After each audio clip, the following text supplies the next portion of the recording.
Headbutt! Coming up on this episode of The Headbutt, we recap the Royal Rumble and we make our predictions for the Elimination Chamber.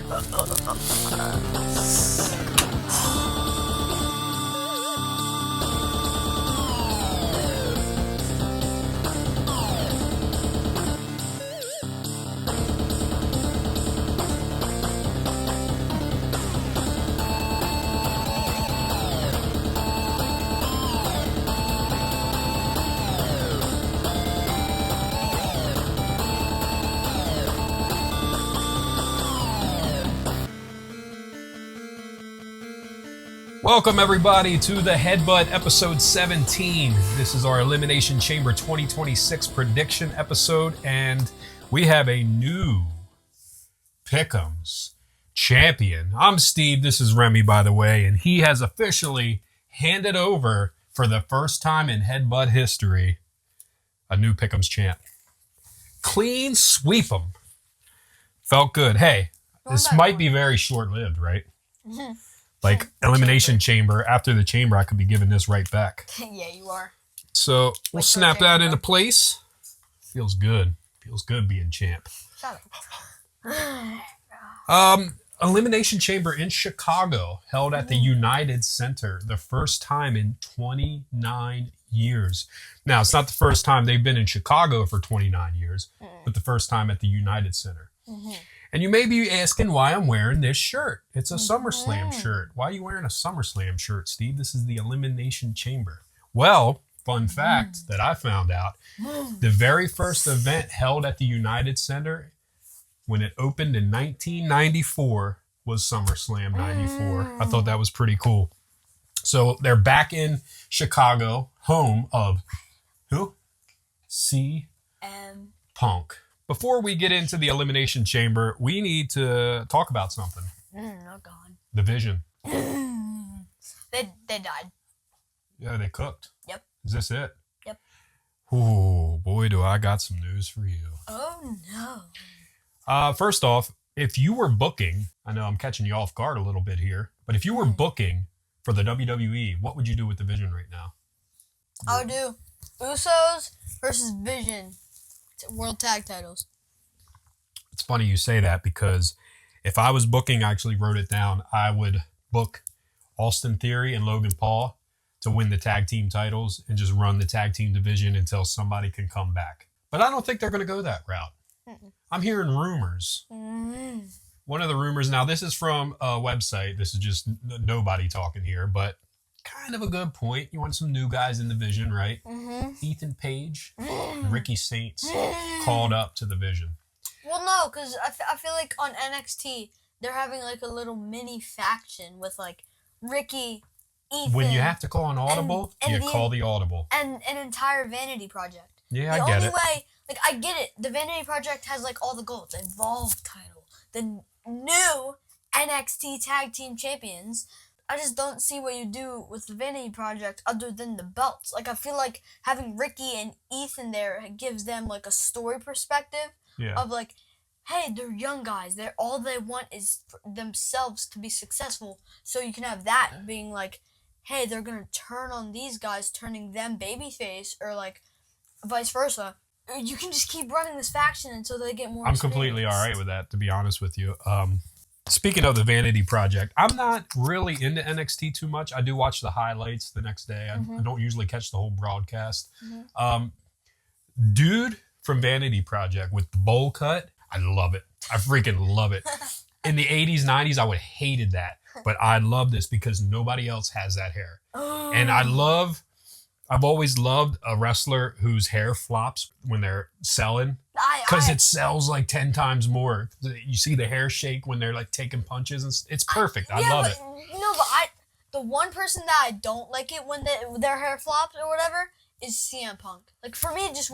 Well, he has old man hair. Yeah, but no, because, like, why do this now? Like, you never did it before, especially when you used to have, like, the slick back. Well, it's because his hair is thinning out a little bit.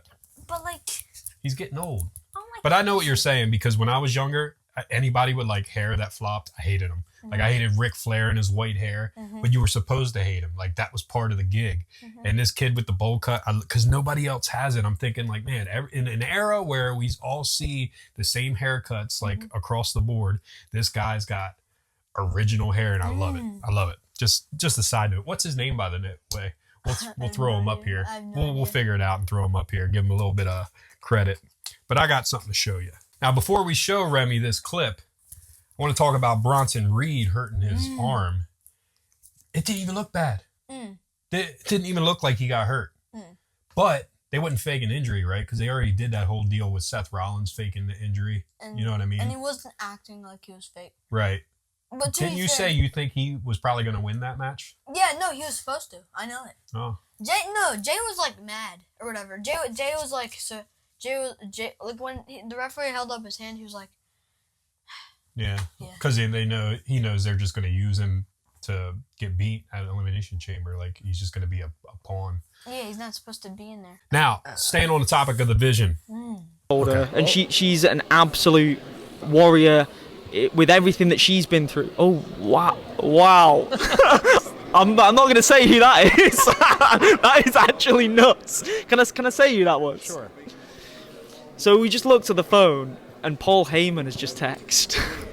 Right, what are the chances of that? Moving on. Why do we think Paul Heyman's text? Why do you think he's text? This was recorded today. No, let's see. What was your other question? Well, you're absolutely smashing it, as I've said, and hopefully something comes of that mysterious text message. We don't know what it is, guys, but maybe in a few months we'll find out. But your face definitely lit up like it did then, so it's obviously something good. So yeah, the mystery continues. Appreciate the time, brother. Thank you very much. My pleasure. Now, nothing might come of this. Yeah. This could have been a whole setup. But that was weird. What are we looking at here? Yo. Can you imagine? Can you imagine? Come on. Now, knowing his luck because of that clip right there and him allowing that guy to say Paul Heyman, watch him call an audible and say, you know what, we were going to have him, but now he just spoiled the surprise, so we're just going to X that out and go with somebody else. I hope that doesn't happen. I hope, for Cross's sake, this is the break for him. Step in, audible called, new leader of the Vision, Karrion Kross. You okay with that? If that happens, you okay with that? I'm excited for that. Yeah, I'm excited for Kross if this is really going to happen. I don't know if that's made the headlines yet. I haven't really been on social media since I saw that earlier today. Maybe that's flooding everywhere and people already know that, hey, this might happen. But if you don't, you saw it here first. All right. That being said, we're going to get into our picks for the Elimination Chamber. Since I am Pick'em's champ, you will make your picks first. And I wrote my picks down, so you know that I didn't change them based on who you took. Picking first, we'll do the Becky Lynch versus AJ Lee for the Women's Intercontinental Championship. I'm going to go with... All right. I'm going to say AJ Lee's going to win here, but I don't want her to win. Talk us through it. Because she's a part-timer. Yeah. Mic drop, done. Right. But like... So you put the title on her, where do we go from there? Exactly. We have so many good women. I would be more excited for an Ivy Nile IC push than an AJ Lee one. Like people... Yeah, I like Ivy Nile, and I think she deserves to be featured more. Yeah, AJ Lee. I took Becky Lynch. You took Becky Lynch. Yeah. Right. So, but this could be exactly where you take the title back. This might be the only match that we pick different.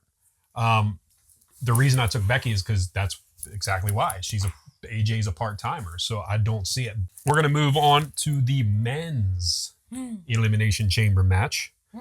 Randy Orton versus LA Knight versus Cody Rhodes versus Javon Evans versus Trick Williams and versus Jey Uso.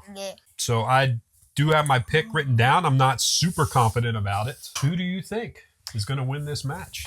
I think that Cody Rhodes, who is like most people's picks, will lose the chamber. And Randy Orton, bro, I'm telling you, Randy Orton will win the Elimination Chamber.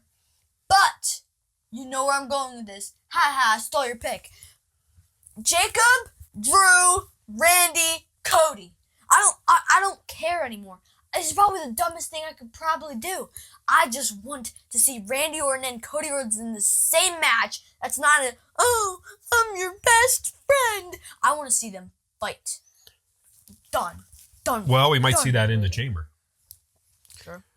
Yeah, where do you go from here? I meant to talk about this earlier, but Aleister Black defeating Randy Orton. Huge. And I understand that bro. he won because Drew McIntyre got involved. That's what I'm saying. Which is probably why Randy Orton's going to win. You make a good point, because I'm trying to wonder how they're going to make it all work with Orton, Cody, Fatu, Drew, and now Orton. Because Drew's just coming out and attacking everybody. And what I think is going on right now is they don't even know who they want Drew to face. They have their main event with CM Punk and Roman Reigns, apparently, if CM Punk retains here. He does. But they don't really have a crowd vibe that they can really put their finger on for Drew McIntyre's opponent. So I picked Cody. And I picked Cody because I didn't know what's going to happen with the Fatu thing. What's going to happen with Orton now. Randy Orton losing to Aleister Black. Him jobbing for Aleister Black, which Orton's the man for doing the favor. Aleister Black deserves it. And out of my top three, I meant to say that we did our top 10s last year. My top three, Gunther, Drew McIntyre, and Aleister Black. Three of the hottest heels in wrestling right now. So, yeah, they still remain in my top three. I digress. I just meant to say that Randy Orton's been losing a lot, so maybe it's time for him to win one. You might be right about this. I only took Cody because I think Cody needs to be in the main event at WrestleMania. But I do think we find out what's going on with Fatu and Orton here soon. While we stay on this match, we got LA Knight. We got LA Knight, who I wanted to take. But Brock Lesnar showed up at Monday Night Raw claiming that he wants a spot in the chamber and he's going to take a spot. I propose to you right now I hate you. that if Brock Lesnar takes out LA Knight or anyone else that's supposed to be in the chamber, Jey Uso maybe, does Brock Lesnar win?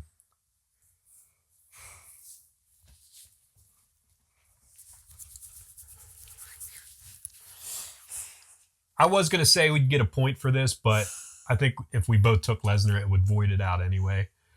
I'm just going to ask you in that matter, do you think Brock Lesnar wins if he takes a spot? If he takes a spot, I think...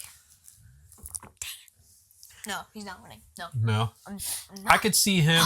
You would think he would take LA Knight's spot so they could set up.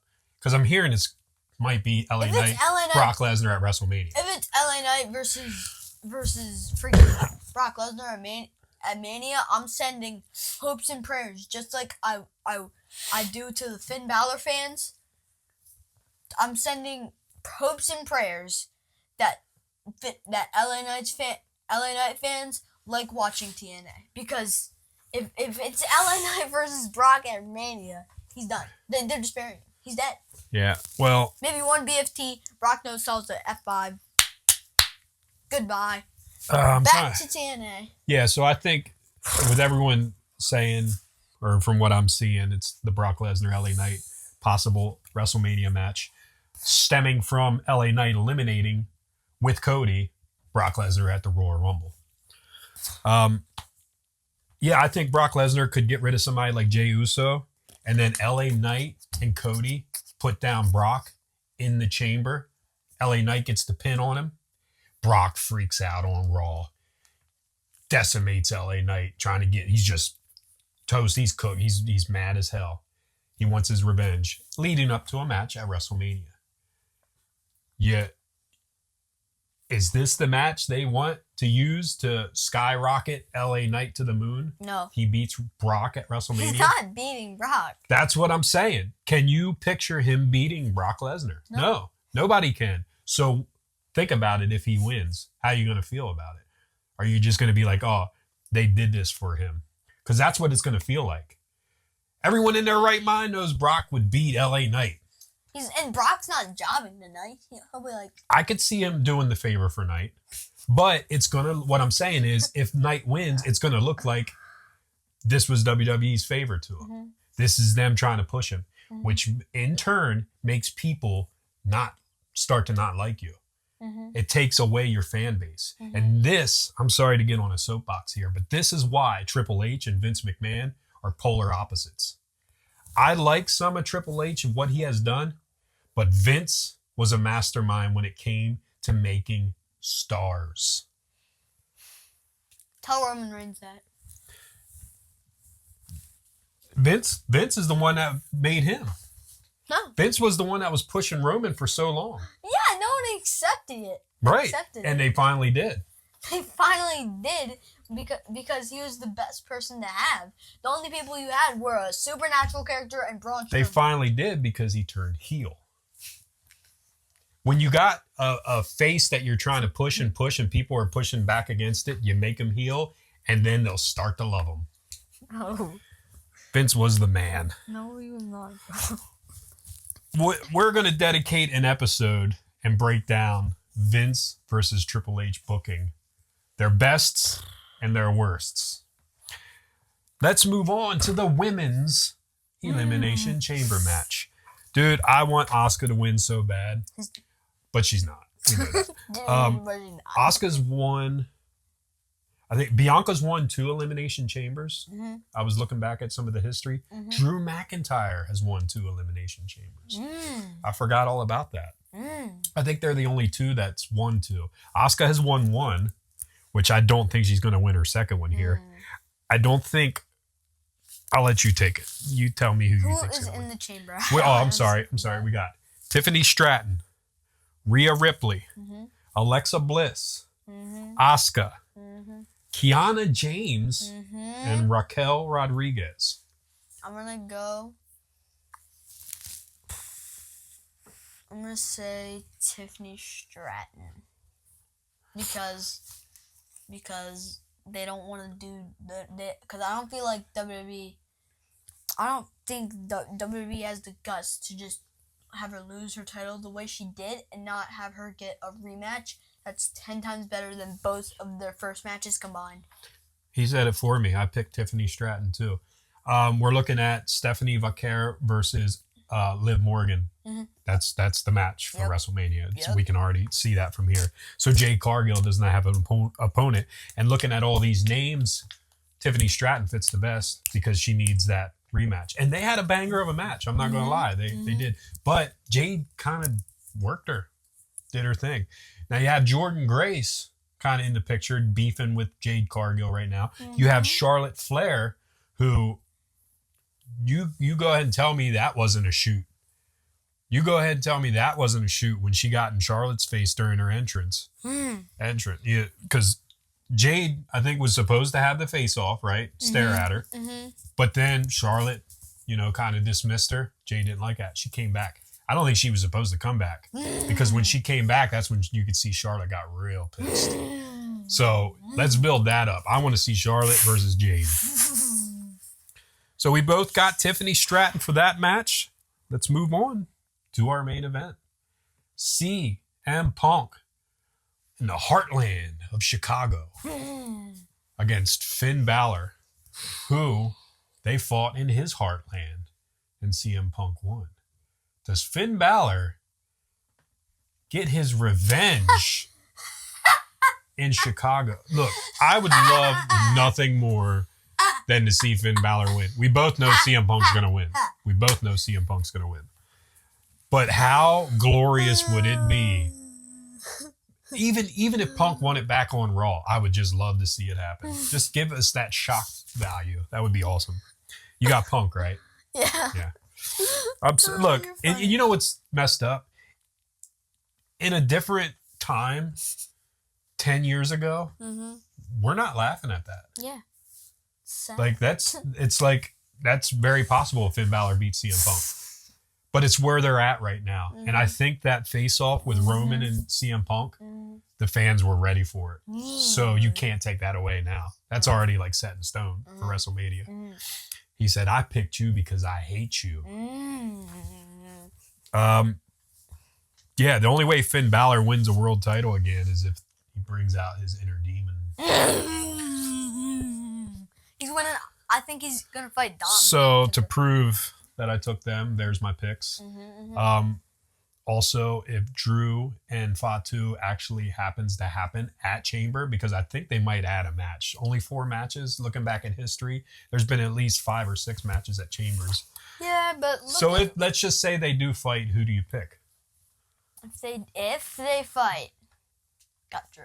It's so easy. Yeah, I took Drew too, and I even wrote him down there just in case they fight. Also, once again, if you're saying looking at history, look at recent history, like late 2024 to like 2020 and the entirety of 2025. Look at those PLEs and tell me it was. I'm pretty sure there was like 1 or 2 PLEs where there was 3 matches. Not 3? I'm not even kidding. Nah, I'm like I'd have to look for this. Maybe Saturday night's main event, Yeah, but but that's not really a PLE. that counts. It Um, counts. But yeah, that's our card. Before we go, what's in the box? What's in the box? I knew you were gonna say that. Woo! All right. You told me who it is, and I think you're probably right. I forget. I don't know. Danhausen. Danhausen. Yeah, Danhausen. Yeah, Danhausen. Danhausen. But I don't. Yeah, you're probably right. Like, because I heard that he's coming over, and I think he's good friends with CM Punk. So Punk probably pulled some strings to get him in there. I don't know what his stick is. Like, I didn't see too much of him in AEW. He's comedy. Right, I know that, but whatever. Like we had the gobbledygooker at Survivor Series back in '89. Like, so who cares? Like, that was the most ridiculous thing ever. Yeah. So Danhausen can fall into that box. I would rather see Chris Jericho because he is the perfect person to put in this box. Can you imagine the pop? You'd have to wheel him out to the ring. Yeah. Like, you can't. Like Danhausen, I feel like you can have him come out backstage out of the box and then come down to the ring. But if you're doing a Jericho reveal, it has to be in the ring. But bro, it's crazy. I think what you do with Jericho, if he really did sign with the WWE and he's coming back, of course you'd have to put him in Mania. Maybe you do what they did with Cody and just have him make his reveal at Mania. You want to pop, man. You want 40,000 people to pop. That's how you do it. That's in Allegiant Stadium again in Vegas. Yep. And I'd have to look, but I'd imagine that, because that's a football stadium. That's the Raiders Stadium. I'm guessing it might be 60 to 80,000 seats in that place. And when they put all their seats on the ground, on the field, as you call it, there's even more than just what it's in the stands. You know what I mean? And it's a 2-nighter, right? WrestleMania night 1 and night 2, as usual. SummerSlam's doing a 2-nighter. Did they just do one? Yeah. That was the first one, and this one's going to be in Minnesota. So we see Brock Lesnar's potential last match because he's from Minnesota, and he's a SummerSlam god. That's what I kept. That's why I kept telling you, wait. Like, Oba and Brock is not happening at Mania. No, you're right. You're right about that. It's because you can tell now, like that you would have built that at the Rumble if you're going to do that. And since Oba's doing stuff with Kit Wilson, like. Are you trying to make him a star? Rusev. Are you trying to make him a star? Because he doesn't need to do anything with Kit Wilson. No. People already know who he is. Yep. He wrestled Cody, the champ, at Saturday Night's Main Event. He got a bigger pop than Cody. And he beat the crap out of Cody. Yeah, like. So what are we doing here? What are we doing here? Why are we pulling him back to Kit Wilson? Like, put him in the chamber. This is why I said Vince McMahon. No, bro. Vince McMahon. No. Hey, thanks for joining us. We'll catch you on the next one. Jamon Evans is still, and I'm about to prove it at the chamber, when he does like probably the most insane spots of 2026 is still the Stephen Curry of WWE. And that's not just me saying it. That's the Bleacher Report saying it. That's everybody saying it. Because Stone Cold said so.